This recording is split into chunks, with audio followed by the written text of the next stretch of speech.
Hi friends, என்னோட name Naveenkumar. நான் வெஸ்டேஜில் ground director லெவலில் இருக்கிறேன். நான் வெஸ்டேஜுக்கு முன்னாடி நிறைய ஒர்க் நான் பண்ணியிருக்கிறேன். கிடைச்ச வேலையெல்லாம் செஞ்சுக்கிட்டு 200 300 400 சம்பளம் வாங்கிட்டு நான் செய்யாத வேலையே இல்லைன்ற மாதிரி எல்லா ஒர்க்குமே நான் பண்ணியிருக்கிறேன். கேட்ரிங் வேலையிலேருந்து கம்பெனிக்கு வேலைக்கு போகிறது எல்லா வேலையும் நான் பண்ணியிருக்கிறேன். அந்த டைமில் நான் காலேஜுமே படிச்சுட்டு இருந்தேன். காலேஜில் ஃபஸ்ட் இயரில் நான் படிக்கும்போதே என்னால் ஃபீஸ் கட்ட முடியலன்னு சொல்லிட்டு காலேஜ் நான் டிஸ்கண்டினியூ பண்ணிட்டேன். அதுக்கப்புறம் காலேஜ் போகல. அதுக்கப்புறம் என்ன பண்ண போகிறோம், காலேஜும் போகல அப்படின்ட்டு எல்லா ஒர்க்கும் நான் பண்ணிகிட்டே இருக்கும்போது சைடில் ஏதாவது ஒர்க் பண்ணலாம், பார்ட் டைமாக எதனா வேலை செய்யலாம் அப்படின்னு தேடும்போது தான் எனக்கு வெஸ்டேஜ் எனக்கு வாய்ப்பு கிடச்சிது. அப்போ நான் ஜாயின் பண்ணும்போது எனக்கு அந்தளவுக்கு புரியல.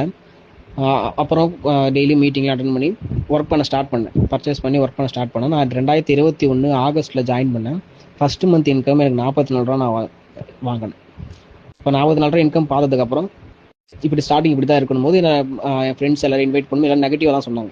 யாருமே பாசிட்டிவ் இல்லை. இப்போ வரைக்குமே நான் இப்போ க்ரௌண்ட் டைரக்டர் லெவலில் இருக்கிறேன். இப்போ வரைக்குமே பாசிட்டிவாக அப்படின்னு யாரும் சொல்லவே மாட்டாங்க. வெஸ்டேஜை தவிர நம்ம அப்ளைன்ஸோ நம்ம டவுன்லைன்ஸோ டீமில் இருக்கிறவங்க தவிர வெளியே யாருமே பாசிட்டிவாக பேசவே மாட்டாங்க. இப்போ வரைக்கும் அப்படி தான் இருக்குது. அதனால் அதையும் நான் எதுவுமே யோசிக்காமல் நான் வந்து ஒர்க் பண்ணிகிட்டே இருந்தேன். நிறைய ஐடி போட்டேன், எல்லாம் வெளியே போச்சு.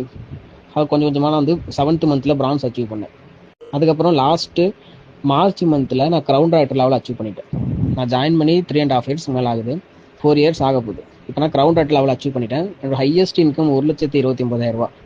பிப்ரவரி 1 லேக் கிட்ட எடுத்தேன். தொடர்ந்து ஒரு 7-8 மாதமாக நான் 1 லேக் மேலே இன்கம் எடுத்துகிட்டு இருக்கிறேன். லாஸ்ட்டு 1,29,000 இன்கம் எடுத்து என்னோட ஹையஸ்ட் இன்கமாக இருக்குது. இந்த ஸ்டேஜ் இப்போ எனக்கு ரொம்ப பிடிச்சிருக்குது. என் லைஃபே டோட்டலாக மாறி இருக்குது. எங்கள் ஃபேமிலிக்கு நான் கிட்டத்தட்ட ஒரு 6 சவரனுக்கு நகை எடுத்துருக்கிறேன். இப்போ நான் வெஸ்டேஜ் மூலியமாக ஒரு வீடு கட்டிட்டு இருக்கிறேன். ஒரு 25 லட்ச ரூபா பட்ஜெட்டில் வீடு கட்டிட்டு இருக்கிறேன். கட்ட ஸ்டார்ட் பண்ணியாச்சு. இந்த மாதிரி நான் வந்து வெஸ்டேஜில் எனக்கு லைஃப் வந்து டோட்டலாக மாறி இருக்குது. எல்லாருக்குமே இருக்கிற ஒரே வாய்ப்பு வெஸ்டேஜ். அதை கரெக்டாக யூஸ் பண்ணிட்டீங்கன்னா எல்லாருக்குமே சக்ஸஸ் பண்ண முடியும். நான் foreign trip, Dubai cruise trip நான் போயிட்டு இருந்தேன் 4 நாள். Dubai, Qatar cruise trip. அடுத்த தாய்லாந்து ட்ரிப்புக்குமே நான் எலிஜிபிள். அதுக்குமே நான் போக போகிறேன். என் லைஃபு முன்னாடி இருந்ததுக்கும் இப்போ இருக்கிறதுக்கும் டோட்டலாக கம்பேர் பண்ணி பார்த்தோம்னா ஆப்போசிட்டாக தான் இருக்கும். வெஸ்டேஜ் முன்னாடி எப்படி இருந்ததோ அதுக்கும் ஆப்போசிட். அக்கௌண்ட்டுக்கே 1 லேக் கிட்ட இன்கம் வருது. என்னோட ஹையஸ்ட் இன்கமே வெஸ்டேஜுக்கு முன்னாடி 15,000 ரூபா தான். அதுவும் அந்த மாதம் நான் போகிற வேலைக்கு 500 ரூபா சம்பளம் கொடுத்தா தான் அதுவும் 15,000 வரும். நான் 500 ரூபா ஹையஸ்ட்டாக சம்பளம் வாங்கிய அவ்வளோ கிடையாது. அப்போ இதில் எனக்கு ஹையஸ்ட்டாகவே 1,30,000 ரூபா கிட்ட இன்கம் வந்திருக்குதுன்னா வெஸ்டேஜ் எவ்வளோ பேர் வாய்ப்புன்னு பாருங்கள். எல்லாருக்கும் இதே வாய்ப்பு தான். கரெக்டாக இதை யூஸ் பண்ணுங்கள்.